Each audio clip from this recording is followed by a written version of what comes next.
Paris కమ్యూన్ను కూల్చేందుకు థయ్యర్లు, ప్రష్యన్లు ఒకటయ్యారు. బందీలుగా ఉన్న సైనికుల్ని కూడా విడుదల చేసి ప్యారిస్ మీదికి ఉసిగొల్పారు. వారికి అడ్డుకట్ట వేయడానికి ప్యారిస్ శ్రామికులు ఎన్నో చోట్ల బ్యారికేడ్లు కట్టారు. ఎంతో సాహసంగా ప్రతిఘటించినా చివరకు ఓడిపోయారు. వెర్సైల్స్ కొండమీది బూర్జువా స్త్రీలు దుర్బిణీలతో ఈ కమ్యూన్ పతనాన్ని ఆనందంగా తిలకిస్తున్నారు.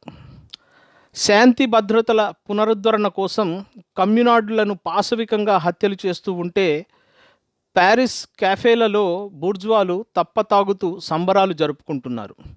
ఆ సేనలతో వచ్చిన జీన్ తన ప్రేయసి కోసం గాలిస్తున్నాడు. పట్టుబడ్డ కమ్యూనార్డులు ఒక్కొక్కరిని విచారణాధికారి ముందుకు తెస్తున్నారు. జైలు శిక్షో మరణశిక్షో విధిస్తున్నాడా అధికారి. లూసీకి కూడా మరణశిక్ష పడుతుంది. సరిగ్గా ఆ చోటికి వస్తాడు జీన్. అతడిని తీక్షణంగా చూస్తూ మనం మళ్ళీ కలుద్దాంలే జీన్ అని నవ్వుతూ అరుస్తుంది లూసీ. ప్రేమికురాలి శవం కోసం గొయ్యి తవ్వే పని జీన్కు దొరుకుతుంది. ప్యారిస్ కమ్యూన్ విషాదాంత ప్రేమ కథ అలా ముగుస్తుంది.